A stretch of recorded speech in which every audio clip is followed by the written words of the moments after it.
Bom dia, pessoal. Vamos continuar então os nossos estudos, né, sobre a matéria. Nas últimas aulas, a gente trabalhou as grandezas físicas, que são as grandezas que a gente utiliza para caracterizar, quantificar a matéria. E na última aula, a gente estava estudando as propriedades da matéria, e aí faltou uma propriedade, que foi algumas propriedades químicas, né? A gente viu as propriedades no que tange a solubilidade, sobre temperatura de fusão e temperatura de ebulição, e hoje, então, a gente tem aí as propriedades químicas. E para a gente estudar essas propriedades químicas, a gente vai precisar fazer um experimento. Quando retornar nossos encontros presenciais, a gente vai ver algumas dessas evidências de reação química. Quando que eu sei que uma matéria passou por uma transformação química? E aí, gente, tem algumas evidências de reações químicas, tá? A primeira evidência que a gente tem clara de ocorrência de uma reação química é a mudança de cor. Então, misturei um material A com o material B e notei que teve uma mudança de cor. É uma evidência de ocorrência de reação química. Aqui está um exemplo de um experimento que vocês podem fazer em casa, né? Com um material alternativo, um copo descartável, um refrigerante de laranja e adicionar água sanitária. A água sanitária com refrigerante de laranja tem uma reação, a evidência da reação química é porque houve mudança de cor. Tinha uma cor laranja, depois passa para uma cor transparente, mas o termo correto translúcida, né? Para esse caso aqui. É uma evidência de reação química, então, é a mudança de cor. Então, por que a gente está estudando isso para a matéria? A gente já sabe que a matéria ela tem determinadas características, a fusão, a ebulição, aquela questão da mudança de estado físico, né? A cada matéria se comporta de uma forma, e também uma coisa que caracteriza bastante a matéria são as reações químicas. Por exemplo, quando a gente estuda uma matéria mais a fundo, por exemplo, seja um sal, um ácido, você vai percebendo algumas características quanto a reações. Como que esse material reage?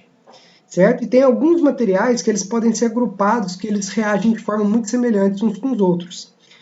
E isso, para a gente estudar a matéria, é muito interessante. A gente consegue prever como que ela vai se comportar num dado meio, numa dada reação química. E uma forma da gente visualizar uma reação química é a mudança de cor, uma das formas, certo? A outra forma que a gente consegue considerar que houve uma reação química, vamos ver esse exemplo aqui simulado, esse experimento simulado. A gente tinha aqui água numa certa temperatura que eu chamei de T1. Quando adiciona cal virgem na água, coloquei aqui 10 gramas de cal, tá? Nessa quantidade de água, em 100 ml de água. Após essa mistura, a gente percebe que vira uma mistura turva, uma solução turva, e tem uma variação de temperatura. Agora, a nova temperatura T2 é maior do que T1. Então, imagina lá, a gente adicionou aqui 10 gramas de cal, mediu a temperatura da água a 28 graus Celsius. Misturamos. Após fazer essa mistura, a gente já nota que o becker deu uma esquentada, né? E mede a temperatura, percebe então a temperatura maior do que 28. Vou exemplificar aqui como 30 graus Celsius, uma variação de 2 graus Celsius. É uma evidência de reação química. Então, se você vê que o meio alterou a temperatura para mais ou para menos, é uma evidência de reação química, certo? Depois que aconteceu essa reação, olha só o que a gente fez. Até uma próxima parte dos nossos estudos é ver a questão da separação de mistura. A gente pegou essa solução turva, deixou ela em repouso, a gente observou que parte do sólido dela decantou, foi para o fundo do becker, certo? E aí a gente filtrou, então a gente obteve aqui a água de cal transparente, tá? Uma água de cal transparente, o sólido ficou preso aqui no papel de filtro. E quando a gente retornar, a gente vai até fazer esses experimentos igual eu já falei.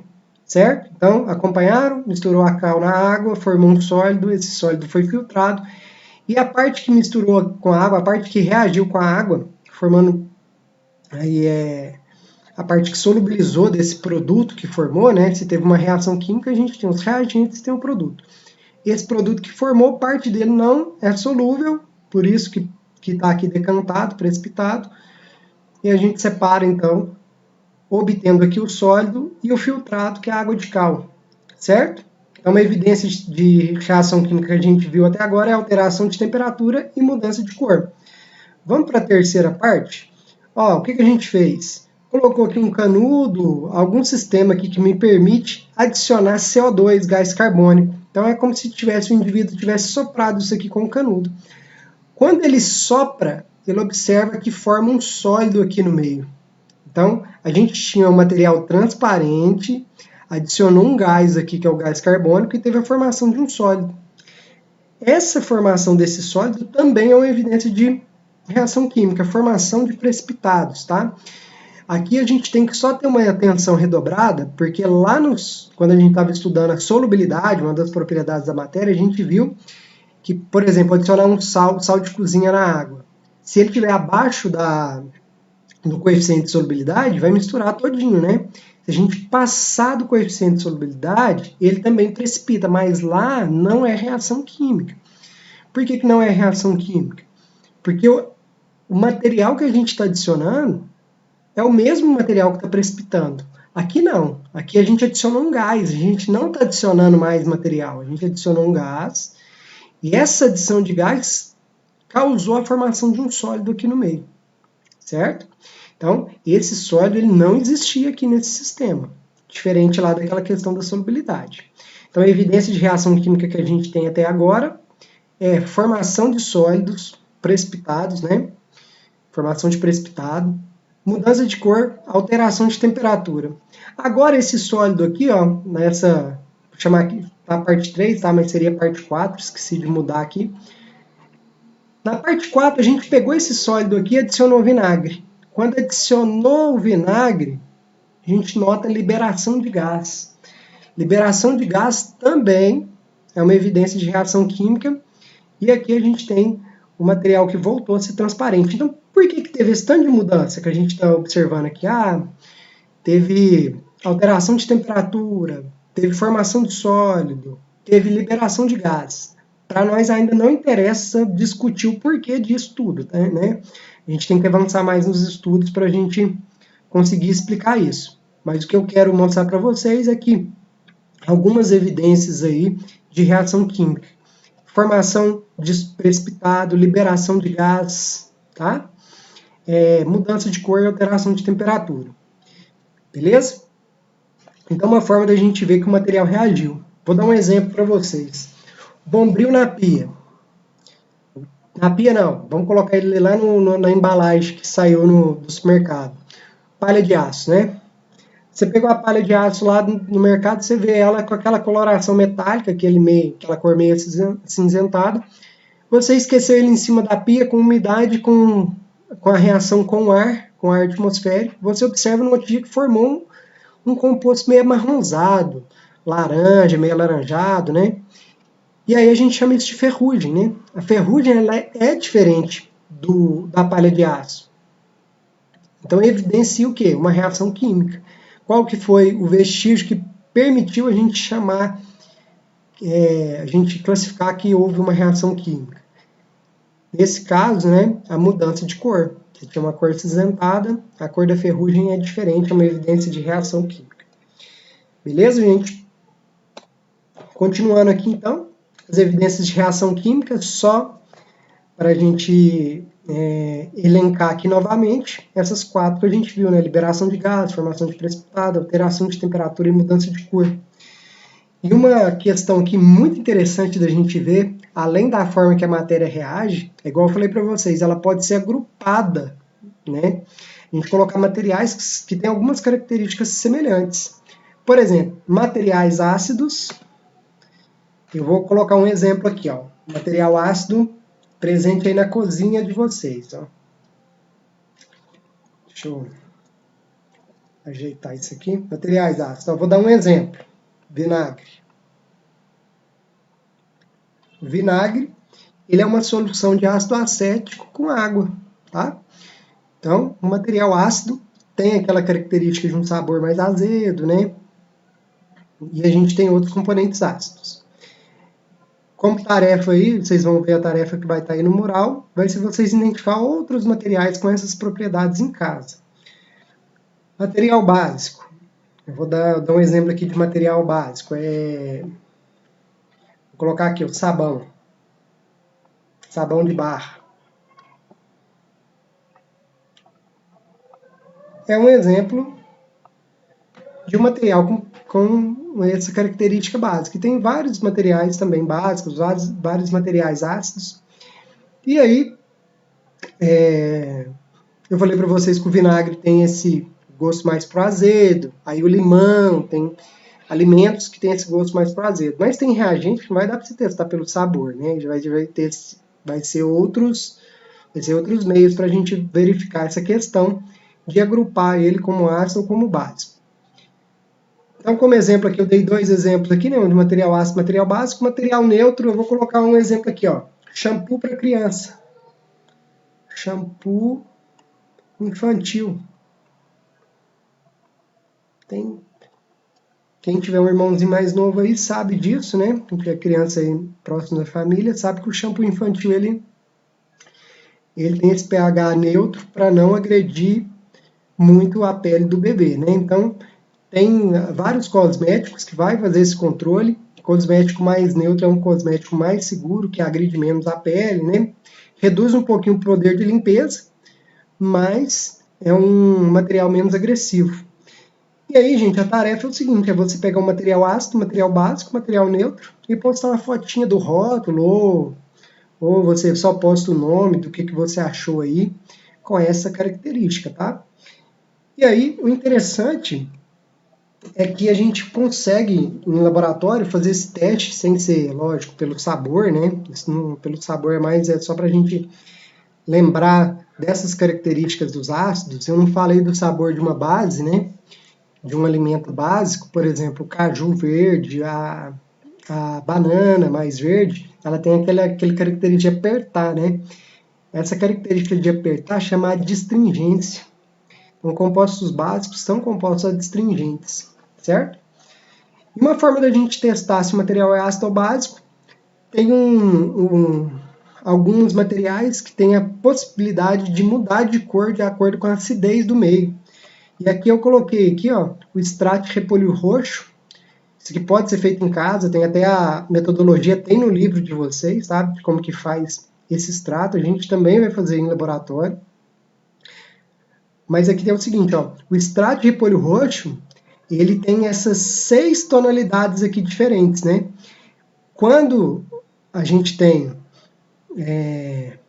uma cor vermelha, indica que o meio está ácido forte. Então, é um ácido forte. Então, imagina o seguinte, a gente tem um extrato lá de repolho roxo, a gente adiciona uma gotinha desse composto que a gente quer testar se ele é ácido ou básico, ele deixa esse extrato que é roxo, faz o extrato ficar vermelho.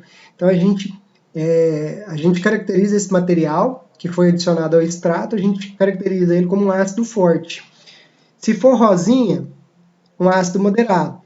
O extrato por si só, o meio já é um meio de ácido fraco, porque a coloração dele é roxa.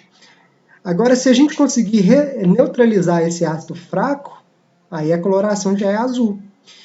Se adicionar um elemento básico, uma base fraca, deixar o meio como se fosse uma base fraca, a coloração do extrato vai mudar para verde. Uma base muito forte, verde e amarelo. Por exemplo, aquele produto que é utilizado para desentupir pia, o nome comercial, o Diabo Verde. Ele é rico em hidróxido de sódio, uma base muito forte. Se você adicionar algumas pedrinhas, é lógico que você não vai fazer isso em casa, que é uma substância muito cáustica, perigoso de manipular, né? Deixar para fazer isso no laboratório, para fazer isso com cuidado. Mas se a gente adicionar hidróxido de sódio no extrato de repolho roxo, a gente vai ver que vai ficar uma cor verde amarelado, né? Um verde amarelo, indicando que é uma base forte. E aí aqui eu coloquei um desenho com alguns materiais para gente, para indicar para vocês, tá? Por exemplo, ó, adicionou vinagre no extrato de repolho roxo. A gente observa que ficou rosa. Eu posso classificar o vinagre como um ácido moderado. O interessante de usar o extrato de repolho roxo é que ele tem 6 cores diferentes, né? Então ele pega aí uma faixa muito grande para a gente classificar os materiais. A gente vai fazer o experimento também com a fenolftaleína, vocês vão ver que a fenolftaleína é só duas cores, né? Duas cores não, na verdade é uma cor só. Ela fica um rosa para vermelho meio básico e transparente meio ácido. Então é só duas características, a gente não consegue classificar se é um ácido fraco, forte, não. A gente só consegue caracterizar se é um ácido ou uma base, usando a fenolftaleína. Mas olha só, o extrato de repolho roxo permite a gente falar que o vinagre é um ácido moderado, permite a gente falar que a água da chuva é um ácido fraco, presente ali na água da chuva. Vocês lembraram das nossas primeiras aulas, a gente até discutiu isso, né, que a chuva ela é naturalmente ácida, né, pela presença do gás carbônico. Água de cal, que é aquela água lá daquele experimento que a gente acabou de simular. Água de cal. Essa coloração aqui não ficou muito bacana, né, mas é um verde amarelo, uma base forte, né. Solução de bicarbonato, bicarbonato de sódio, verde, uma base fraca. Então, bicarbonato eu posso falar que ele deixa o meio aí esverdeado. O extrato de repolho roxo eu posso classificar, então, como uma base fraca, né? Refrigerante tipo soda. É só você pensar, né? Você vai beber alguma coisa, você não vai beber nenhum ácido forte, nenhuma base forte, né? Então, provavelmente, ó, um rosinha deu um ácido moderado. Ou, na verdade, às vezes pode ser que ele até mantenha o meio aqui como ácido fraco também, né? Mas aí tem que testar. A gente tem que fazer esse teste no laboratório. Desinfetante com amoníaco. Ó, desinfetante com amoníaco. Verde e amarelo. Uma base muito forte, então, né? Então, é uma forma de agrupar os materiais. Se eu falar para vocês quais desses materiais são semelhantes, aí vocês iam falar, ah, o vinagre e a soda, eles são semelhantes. Eles são semelhantes no que tange a acidez. Aqui outros exemplos, ó, água de cal e o desinfetante amoníaco. Os dois também podem serem agrupados como materiais básicos, né? Então, uma forma aí de caracterizar a matéria, de agrupar a matéria aí, de acordo com a acidez, com a basicidade dela, certo? Então, gente, para essa parte de... Deixa eu só voltar aqui. Para essa parte da gente estudar as propriedades da matéria, é isso, né? O nosso próximo capítulo que a gente tem é substância e mistura, e ele começa, para a gente conseguir identificar a matéria, se é uma substância sob mistura, ele começa com um texto falando do dióxido de carbono e pergunta aí, o que são gases de efeito estufa? A gente já discutiu isso em sala de aula também, mas ele pergunta só para a gente entender um pouquinho mais sobre essa questão aí do efeito estufa, tá? Um texto que vai mostrar a questão da interferência humana aí na quantidade de dióxido de carbono na atmosfera. Mas, igual eu já falei para vocês, tem autores que não... Tem autores aí, tem cientistas que não vão... eles não vão aceitar esse posicionamento, eles têm um outro posicionamento, falando que a atividade humana é muito pequena frente à quantidade de material aí na natureza, tá? Então, tem duas posições aí, a gente tem que estudar para a gente saber qual a posição que a gente acha que tem mais lógica, que a gente concorda mais, né? Então, vamos lá. Olha só, gente. Substância, a gente vai classificar o seguinte, da seguinte forma, ó. É um material que possui um conjunto de propriedades definidas. Então, todas aquelas propriedades da matéria, propriedades de grupo, né, tudo aquilo lá que a gente estudou, é interessante para identificar uma substância. Olha os exemplos de substância que eu trouxe para vocês. Água destilada, na verdade, a água destilada, ela ainda não, a gente não pode falar. A gente vai aproximar ela como sendo uma substância, né?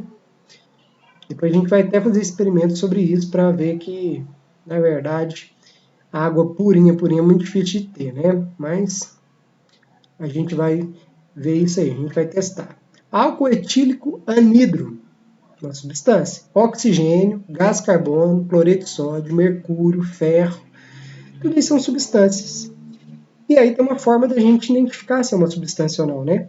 Tá vendo que ele tem um conjunto de propriedades definidas? Uma forma aí bastante eficaz da gente discutir isso, se é uma substância ou se é uma mistura, é através das mudanças de estado de agregação. Por exemplo, pegar o exemplo da água a 1 atmosfera. Aqui é um gráfico de aquecimento, esse gráfico aqui é de resfriamento. Se a gente tem água que é nessa temperatura aqui, que é uma temperatura bem negativa, imagine aqui que eu estou começando aqui com menos 100 graus Celsius, tá? Estou aproximando menos 100 graus Celsius. Como está abaixo da temperatura de fusão da água, que é 0, então aqui está aqui a temperatura de fusão, aqui está a temperatura de ebulição da água, que é 100, e isso é 1 atm. Se a gente for aquecendo esse gelo, essa água sólida, né? A gente está aquecendo ele menos 100 graus Celsius, eu estou fornecendo calor para esse material. A temperatura dele vai aumentando, então chegou aqui, ó, vamos supor, menos 20. Qual que é o estado físico dele menos 20? Ainda é sólido, né? Chegou aqui, fornecendo calor, ele ainda está sólido, a temperatura dele vai aumentando, até que ele chega nesse ponto aqui, ó. Então, nessa faixa inteirinha ele é sólido. Nesse ponto aqui ele é sólido. Aqui está essa parte de baixo é o tempo de aquecimento. E aí a gente adicionou, continuou aquecendo esse material e um pouco de aquecimento a mais, a gente vê que a temperatura dele não aumenta. Tá vendo que a temperatura dele, agora o sólido estava aumentando. Você está aquecendo, a energia dele está aumentando, a temperatura desse corpo, desse material está aumentando. Né? Só que aí ele chegou aqui num ponto que ele começa a passar de sólido para líquido. Aqui ele está sólido, nesse ponto aqui ele está sólido. Agora, nessa faixa aqui inteirinha, que a gente chama de patamar, ele está sólido e líquido. O que aconteceu com ele? Ele está fundindo. Eu parei o aquecimento, gente? Não parei, né? Então ainda está aquecendo, o sistema ainda está aquecendo, só que a temperatura não está subindo. Porque toda a energia que o material está recebendo, ele está gastando para separar de fase, né? Para sair do estado sólido para o estado líquido. Até que chega nesse ponto aqui, ó. Tá vendo aqui que nesse ponto eu coloquei aqui para vocês? Fim da fusão. Fim da fusão. No fim da fusão, qual que é o estado físico? Líquido. Então, todo o sólido foi convertido para o líquido. Se todo o sólido foi convertido para o líquido, e eu estou continuando o aquecimento, agora esse material vai ter um líquido aquecido, um líquido que está acima da temperatura de fusão. Se a temperatura de fusão da água aqui é 0, a água vai estar líquida a 1, a 2, a 3, a 4, a 5, a 6, a 10, a 20, a 40 graus Celsius, a 50 graus Celsius, ela ainda está líquida, certo? Então, ó, o que está acontecendo com a temperatura? Quando a gente tem um material num estado definido, a temperatura do material aumenta com o aquecimento, se ele está no estado sólido, se ele está no estado líquido.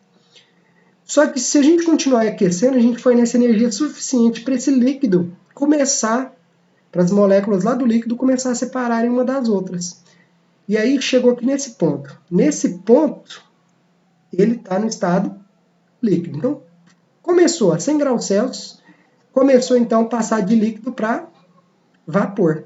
E aí, a mesma questão. Aqui a gente tem a temperatura de ebulição, com o aquecimento que vai fornecendo aqui para o meio, toda a energia do aquecimento está servindo para ebulir essa água. Até que a gente chega no final da ebulição. Qual que é o estado físico que já vai ter aqui? No começo é líquido. No meio, líquido e vapor. No final vai ser vapor. Então, a 100 graus Celsius, tem como a gente ter só o líquido? Tem, né? Que é no comecinho da ebulição. Continuou o aquecimento, líquido e vapor.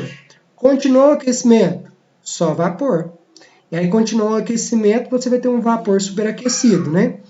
Então, você vai ter uma temperatura aqui maior do que 100 graus Celsius. Esse estudo que eu falei para vocês foi no sentido do aquecimento, né? Fornecendo energia aqui para o meio. Mas dá para fazer o estudo do resfriamento, que é só a gente pensar ao contrário. Você pegou um vapor, em vez de você... Aqui a gente estava aquecendo o meio, aqui a gente está resfriando. Vai resfriando o vapor, chega aqui na fase de vapor, depois você faz a condensação, né? Que é na temperatura de ebulição, vai passar para o estado líquido e por aí vai, né? Continua aí a mesma questão. Aqui vai estar no estado líquido, aí o líquido você vai resfriando ele, ó. Então, olha o sentido do gráfico. Sentido decrescente. Aqui chegou na fusão, está no estado líquido. Todo resfriamento continua na temperatura constante, isso aqui a gente chama de patamar, tá? Que são as temperaturas de fusão e ebulição. Continua o resfriamento até ir para o estado sólido. Então, são mudanças de estado constante. Quando a gente tem essas mudanças de estados constantes, a gente chama o material de substância, certo? Então, uma forma da gente caracterizar o material como substância é ele ter temperatura de fusão e ebulição constante. Então, imagine lá, chegou uma matéria-prima para uma linha de produção. Aí você vai para uma linha de produção, por exemplo, de um fármaco. Aí chegou uma matéria-prima lá, você fala assim, será que essa matéria-prima, essa substância que você comprou, será que essa substância é pura? Falar substância pura até é incoerente, não é que é incoerente, é redundante, tá? Depois a gente vai até discutir sobre isso. E o que você faz? Vai lá, mede a temperatura de fusão no laboratório. É a forma correta de medir, que na disciplina de química experimental a gente vai ver. Anota essa temperatura de fusão. Aí você anota a temperatura de ebulição. Tá? Imagine que uma dessas temperaturas, pelo menos uma, variou. Imagine que a temperatura de fusão começou em 10 graus Celsius, terminou em 15. Você vai falar, opa, a temperatura não manteve constante, então isso aqui não é uma substância. O que eu recebi foi uma mistura. Então imagine lá que você esperou que você tivesse cafeína, você esperou cafeína com a pureza 100%. Mas aí o cara, na hora da produção, não tomou cuidado e deixou uma impureza lá. Essa impureza vai fazer com que essa temperatura de fusão da cafeína altere. E aí, gente, da água aqui que a gente viu, ó, tá vendo que ela manteve constante do início da fusão, desde o estado sólido até o estado líquido, continuou a 0 graus? Aqui, ó, começou em 100, terminou em 100. A fusão e a ebulição manteve constante. O exemplo que eu dei da cafeína, imagine que começou numa temperatura, e eu não lembro de qual é a temperatura de fusão da cafeína, eu vou chutar. Imagine que seja 70 graus Celsius. Aí imagine que você mediu, começou a fusão, começou em 70 e terminou em 74. Você vai falar, peraí, não, isso não está com cara de substância, né? Você vai repetir o experimento, testar isso e ver o que vai dar, né? Certo? Uma mistura, gente, igual eu falei, nessa parte aqui da fusão, ó, vamos ver aqui, nessa parte aqui da fusão, na parte da fusão, a gente já tem aqui uma variação, ó. Começou em uma temperatura, que eu vou chamar aqui de T1, e terminou em outra temperatura, que eu chamei de T2. Está vendo que tem uma variação? Aqui também a ebulição tem uma variação. Então, quando você tem um material que não está puro, por exemplo, o aço, que é uma mistura, o petróleo é uma mistura, a madeira, o ar atmosférico é uma mistura, tudo isso vai ter valores de fusão e ebulição não constantes, né? Então vai começar com uma temperatura e vai terminar em outra. E aqui, gente, eu tenho um exemplo aqui de uma mistura que ela tem uma característica, ela mantém a temperatura de fusão constante e a de ebulição varia. Por exemplo, uma liga de 40% de cádmio e 60% de bismuto. Isso aqui forma o que a gente chama de mistura eutética. A fusão é constante e a ebulição é variável, tá? Então, um exemplo aí. Tem uma outra mistura também, que ela vai inverter, tá? Que é a mistura álcool 96% com 4% de água. Essa mistura a gente chama de mistura azeotrópica. A ebulição é constante e a fusão varia. Então, o que eu vou dar a dica para vocês? Anotar isso daí no caderno. Ó. Tá vendo que uma é a mistura eutética, que é aquele outro exemplo? Essa mistura aqui é a azeotrópica.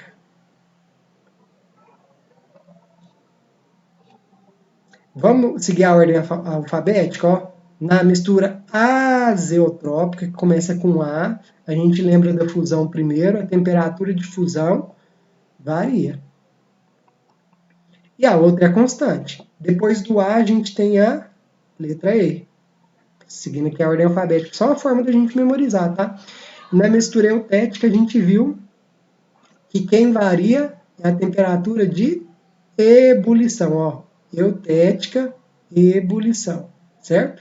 Se vocês gravarem assim, vocês não vão confundir. A temperatura de ebulição varia. Na eutética, a ebulição varia e a fusão é constante. Na azeotrópica, a temperatura de fusão varia e a de ebulição é constante, certo? Uma forma da gente classificar o material como substância e como mistura, então, é fazendo essa medida. Se pelo menos um dos dois variarem, a gente tem que é uma mistura.